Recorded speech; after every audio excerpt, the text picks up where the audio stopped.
Welcome to Final Destination, the anime. A girl has just finished her favorite romance manga series, and seeing as no further volumes are being made and the series got cancelled, she decides this is as good a time as any to go commit die. However, before she can yeet herself into the afterlife, she gets called out to by this guy behind her. He tells her that what she is doing is really dangerous. She believes this guy is trying to stop her from jumping to her death, so she pulls out a knife and threatens him to stay away from her because she needs to die. She also says that if he comes any closer, he will contract a deadly disease which will surely kill him. But as she is saying all this while pointing a knife at him, the guy just walks forward into the knife. The girl screams because she didn't want to murder anyone before she dies, but the guy just grabs her and says, "Kids these days don't know how to do things anymore. If you're gonna jump off a bridge, you've got to do a flip." He then lifts her up by her face and plops her down on the other side of the bridge. For someone who just got stabbed, he seems to be acting very lively and asks what the deadly disease was going to be. Will it be like liquefying organs or spontaneous dismemberment? However, it was much worse than that. It's Final Destination. The guy falls onto a train and goes splat on the windshield. The girl sits there and cries because she has done it again and drags someone down to their death because she took too long to end herself. However, as she is still crying, the dude's head comes rolling up to her and is somehow still alive. It tells her that he finally understands what she meant by deadly disease as he repairs his body and regenerates fully. However, clothes do not come with the package, causing the girl get scared and punch him in the nuts. Don't worry, those will grow back too. She runs away from him thinking he is a zombie, but he doesn't want to let her go and grabs her, saying he isn't a zombie, but rather he is undead. He heard her mention that her disease was unluck, so he wants to ask a few questions about that. But soon after, the police begin to close in on the location due to reports of a dude going splat on a train, and right now, he's a naked man carrying a screaming girl, so he needs to get out of here. He uses his blood as rocket boots and propels himself into the sky. Later, he gives an explanation on how he was flying with his blood, and he tells her that he regenerated his legs at high speed and shot them out to use the momentum to fly, but she wasn't paying attention to his explanation because she is trying to escape. However, he didn't bring her all the way up here just to let her go. So he dangles her by her legs and says he still has some questions to ask. She is afraid that her unluck will trigger again if he keeps touching her, but it's quite the long way down if he lets go. She says it's fine since she was planning on dying today anyway, but after a brief trip on the merry-go-round, she is too scared to continue and promises to tell him everything she knows about unluck.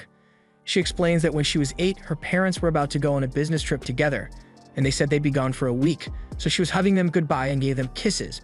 But then an hour later, the plane went boom. From that day forward, anyone who came in direct contact with her skin got hurt in some way or the other, so she began dressing to cover up as much as possible. After saying this, the guy takes the opportunity to slip his hand under her shirt for some direct boob skin contact while still butt naked to test out the unluck's effects, and sure enough, there was somehow a plane with a load of bananas that fell right on top of the guy. The girl takes the opportunity to escape while the guy is still regenerating, but she slips on a banana and goes off the edge of the building. As she falls, she is in disbelief that her life is going to end because of a banana. She couldn't get to do anything fun or interesting, never fell in love, and No Game, No Life finally got a second season. She can't die yet. Luckily, the guy doesn't plan on letting her die so easily and flies down with his meat propulsion and sticks a bone in the wall to slow their fall. The guy tells her that he won't be letting her go so easily since he has finally found someone who might be able to put an end to his absurdly long life. If he can figure out what makes her unluck tick, he might be able to use it to create the biggest stroke of unluck that she has ever seen and maybe actually kill him for good. So now he plans to take her to his hideout to find a way to end himself. Meanwhile, some people in suits are watching him fly off and have been given the order to apprehend the girl after they have confirmed her abilities.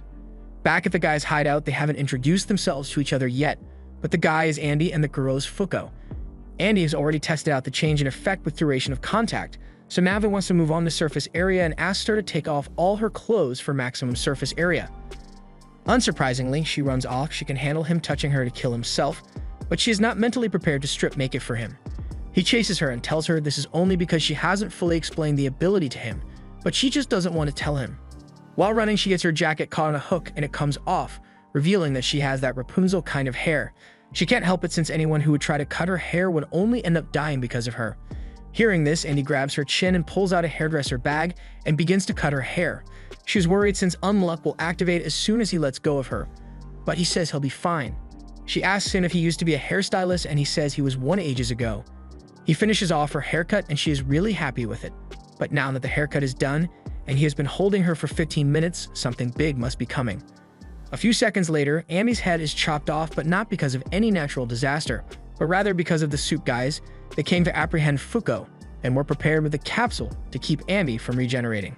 Fuko was about to tell him to let him go because she believed they came here to rescue her, but she couldn't be more wrong. They're just here to capture them for themselves. They are an organization that is meant to keep the people with strange powers like Andy and Fuko in check, and Fuko was high on their priorities list. Her power sucks the luck out of anyone that touches her, however, a layer of clothes seems to prevent that effect. Her powers are certainly dangerous, and what's worse is that they have no other applications aside from killing people, which is what they believe Andy was trying to do. However, Fuko corrects them and says the only person Andy wanted to kill was himself. The leader of the group gets agitated and tells her to shut up or he might just kill her anyway since her power is already really dangerous. But she continues to speak and thanks Andy for actually touching her without fear and being relatively kind to her. Just then, the unluck from Andy touching her from before kicks in and strikes where his head is, and also the guy that was holding the capsule. They fall into a hole, and Andy is now free to regenerate his body and do as he pleases once more. The leader tells the others not to panic even if they can't kill him outright. They can still cut him up into tiny pieces and possibly reseal him again. After all, he is still only an amateur when it comes to fighting. However, that is where they are wrong. Sure, right now, Andy is only an amateur, but that is only because he gave himself brain damage to repress some memories to save on disk space. However, if he simply regenerates that part of his brain, then 100 years of fighting experience comes rushing back to him. And with all that experience and an immortal body, no one could ever dream of winning a fight against him. Though the suit cronies were able to do some considerable damage to Andy, but he easily slashes and kills them. After that, he blocks all the memories again because his brain was starting to lag from overload. The suit guy realizes that Andy has him beat in all aspects if he were to try and fight him, so he switches to some more underhanded measures and threatens to kill Fuko if Andy doesn't cut off his head and toss it over without regenerating at all. Andy is disappointed that he doesn't get to fight the guy anymore, but if Fuko's life is on the line, then he is going to comply with the ultimatum. Fuko tells him to give up on her and just take care of himself. It's better if she dies anyway since she has hurt so many people with her powers, but Andy doesn't give a damn about her opinion. He decides to save her life, and that's what he's gonna do, even if it ends up with him in some underground laboratory. Fuko is touched that he would be willing to risk his freedom for her, despite only having known her for a total of 2 hours, so she decides to give Andy what he wants. She knows how to trigger the worst outcome of unluck, and to do that, she breaks out of her captor's grasp and jumps in the air to kiss Andy's head as it falls to the ground. Andy realizes what she just did, so holds the suit guy in place and tells Fuko to get the hell out of here quickly as he waits for what is about to come with a huge smile on his face.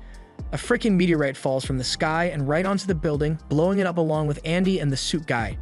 Safe to say that Andy's hideout has been destroyed and Fuko sits there, upset that Andy might actually be gone for good this time. However, he walks out of the building missing a few teeth and a sword in his chest and thanks her for the help back there. Still with his banana out. She finally introduces herself as Fuko and asks him for his name, but he doesn't remember since that was part of the repressed memories, since she can't have him going around without a name. Fuko comes up with Andy for him as a name, and he is fine with it.